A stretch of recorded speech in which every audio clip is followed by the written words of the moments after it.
Hello दोस्तों, मेरा नाम है शिवम। दोस्तों, आज का ये वीडियो काफ़ी इम्पॉर्टेंट है। ये वीडियो उन स्टूडेंट के लिए बहुत इम्पॉर्टेंट है जो क्लास 10th का एग्ज़ाम देने वाले हैं। दोस्तों, आज मैं आपको त्रिकोणमिति का जितना भी फार्मूला है वो मैं आपको बता दूंगा। तो चलिए दोस्तों, पहले फार्मूले की तरफ चलते हैं।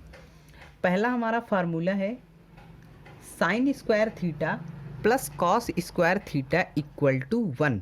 ये आपको याद रखना है। फार्मूला क्या है?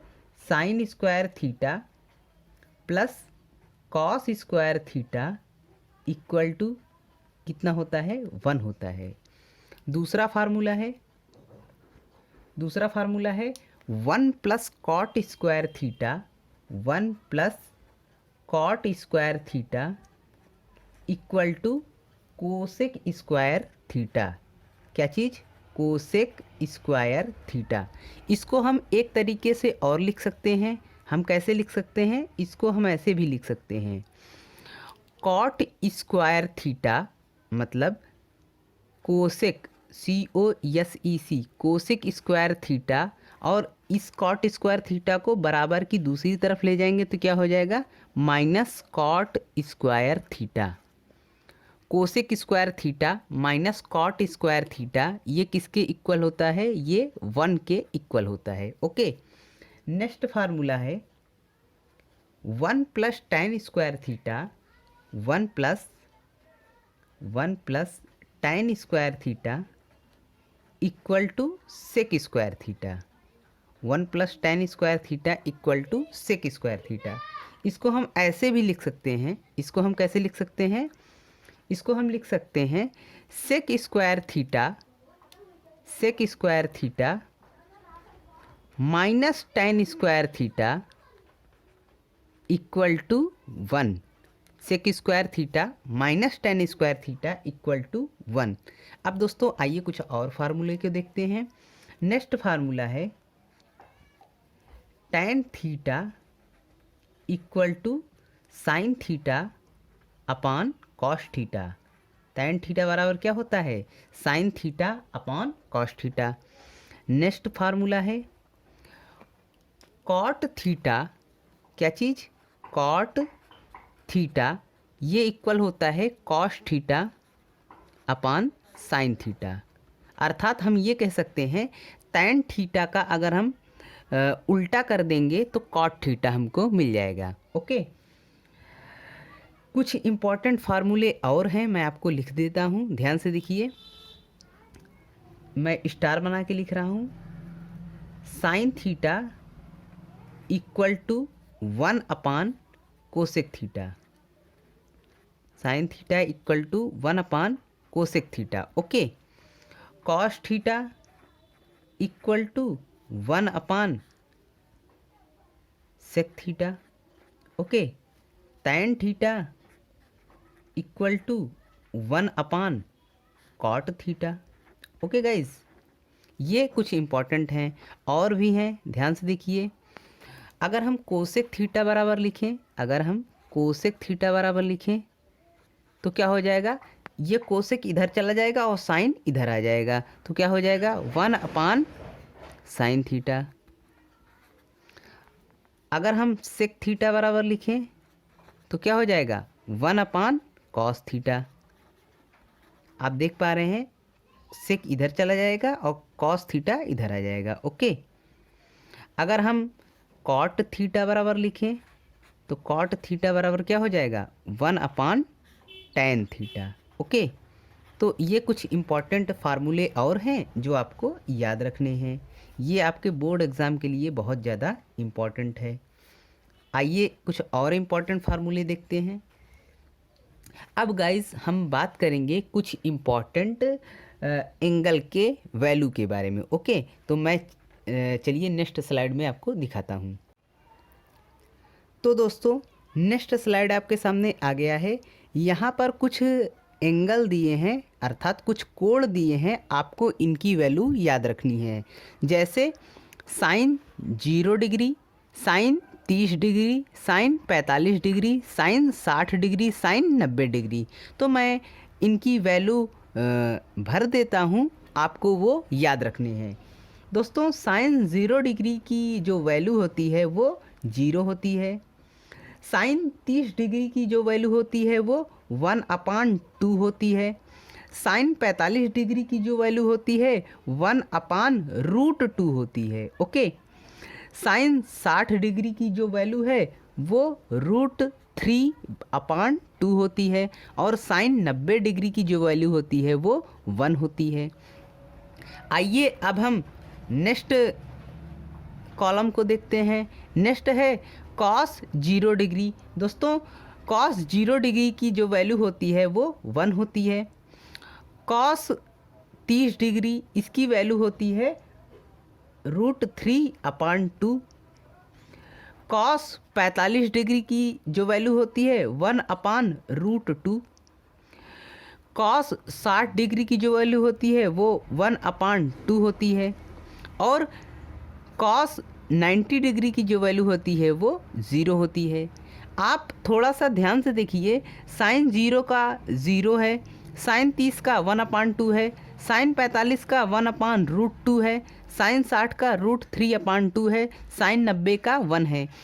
तो आप देख पा रहे हैं अगर हम साइन का वैल्यू जो दिया है इसको अगर हम उल्टा कर दें तो कास की वैल्यू बन जाती है। देखिए 1 ये हो गया √3/2, ये हो गया 1/√2, ये हो गया 1/2, ये हो गया 0, ये हो गया। ओके, आपको समझ में आ गया होगा। अगर साइन की वैल्यू को रिवर्स कर दें तो कास की वैल्यू मिल जाती है। ये आप एक छोटे तरीके से याद कर सकते हैं। ऐसे ही अब बात करते हैं tan 0 डिग्री की। तो दोस्तों tan 0 डिग्री की जो वैल्यू होती है वो 0 होती है। ओके। tan 30 डिग्री की जो वैल्यू होती है वो 1/√3 होती है। tan 45 डिग्री की जो वैल्यू होती है वो 1 होती है। tan 60 डिग्री की जो वैल्यू होती है वो √3 होती है। और tan 90 डिग्री की जो वैल्यू होती है वो इनफाइनाइट होती है। आइए अब नेक्स्ट रो को देखते हैं। तो cot 0 डिग्री की जो वैल्यू होती है वो इनफाइनाइट होती है। ओके। cot 30 डिग्री की जो वैल्यू होती है वो √3 होती है। cot 45 डिग्री की जो वैल्यू होती है वो 1 होती है। cot 60 डिग्री की जो वैल्यू होती है वो 1/√3 होती है। और cot 90 डिग्री की जो वैल्यू होती है वो 0 होती है। अब देखते हैं सेक। ओके दोस्तों, तो सेक 0 डिग्री की जो वैल्यू होती है वो 1 होती है। सेक 30 डिग्री की जो वैल्यू होती है वो 2/√3 होती है। सेक 45 की जो वैल्यू होती है वो √2 होती है। सेक 60 डिग्री की जो वैल्यू होती है वो कितनी होती है? सेक 60 डिग्री की वैल्यू जो होती है वो 2 होती है।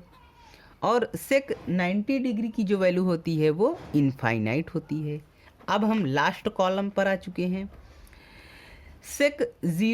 कोसेक 0 डिग्री की जो वैल्यू होती है वो इनफाइनाइट होती है। कोसेक 30 डिग्री की जो वैल्यू होती है वो 2 होती है।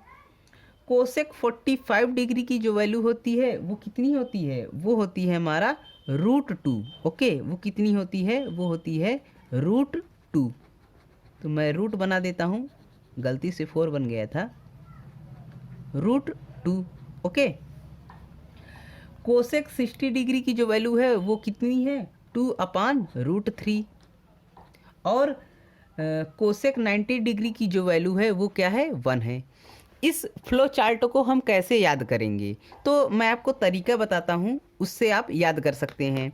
देखिए साइन वाला तो मैंने बता दिया। साइन 0 का 0 होता है, साइन 30 का 1/2 होता है, साइन 45 का 1/√2 होता है, साइन 60 का √3/2 होता है, साइन 90 का 1 होता है। आपको ये याद कर लेना है। फिर कॉस का इसका रिवर्स कर देंगे तो कॉस का मिल जाएगा। तो अब tan का कैसे होगा? तो एक फार्मूला मैंने आपको कुछ देर पहले बताया था, tan theta equal to sine theta upon cos theta, मैंने आपको बताया था। अगर मान लीजिए हमको tan 30 डिग्री का मान निकालना है तो tan 30 डिग्री इक्वल टू क्या हो जाएगा? Sine 30 degree upon cos 30 degree. Okay, तो साइन 30 अंश का मान कितना है? साइन 30 अंश का मान 1/2 है। ध्यान से देखिए, साइन 30 अंश का मान 1/2 है।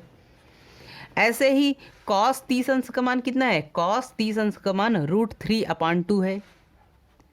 अब ये क्या होगा? अब इसको सॉल्व करेंगे तो 1/2 इंटू 2/√3, और ये 2 से 2 कट जाएगा तो कितना आ जाएगा? 1/√3। तो tan 30 डिग्री का मान कितना जाएगा? 1/√3। आप इसको ऐसे भी निकाल सकते हैं। तो देखिए tan 30 डिग्री का मान कितना है? 1/√3। ओके, अब हम अगर हम tan का निकाल लेते हैं तो अब हम मान लीजिए जैसे हमको sec 45 डिग्री का मान निकालना है, तो हमने आपको कुछ देर पहले फार्मूला बताया था, sec theta equal to 1/cos theta. अगर मान लीजिए हमको sec 45 डिग्री का मान निकालना है तो 1/ क्या लिख देंगे? cos 45 degree. और cos 45 डिग्री का मान आपको याद ही है, क्या होता है? cos 45 डिग्री का मान होता है 1/√2। क्या होता है? 1/√2। अगर हम इसको सॉल्व करेंगे तो क्या जाएगा? 1/1 √2। और ये किसकी वैल्यू है? sec 45 डिग्री की वैल्यू कितनी आ जाएगी? √2 आ जाएगी। ध्यान से देखिए, यही वैल्यू देखिए, sec 45 डिग्री की वैल्यू कितनी है? √2। तो गाइज इस तरीके से आप इन कोणों के मान याद रख सकते हैं। आपको ये वीडियो कैसा लगा कमेंट बॉक्स में ज़रूर बताइएगा। अगर आप इस वीडियो को पहली बार देख रहे हैं और चैनल पर नए हैं तो प्लीज़ चैनल को सब्सक्राइब कीजिएगा, क्योंकि हमारे इस चैनल पर ऐसी ही वीडियो अपलोड होती है। इसका नेक्स्ट पार्ट मैं जल्द ही अपलोड करूँगा। Thank you very much.